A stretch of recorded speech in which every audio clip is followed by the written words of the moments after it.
Typical day in welding, I walk in. Coming to class, taking attendance. Then usually I go straight to my booth. And then I go cut metal. Then I'll weld.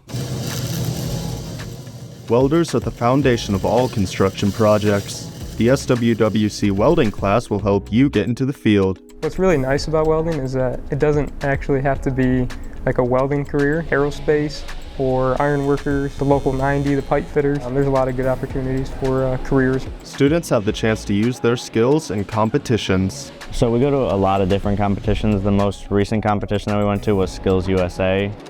It's a bunch of different welding processes or cutting processes. You can go to competition for that and win a bunch of prizes such as scholarships, helmets, gloves.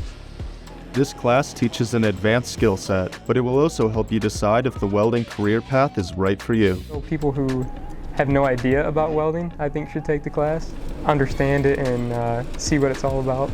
I mean, I may have welded once or twice before, but it was nothing compared to when I took this class.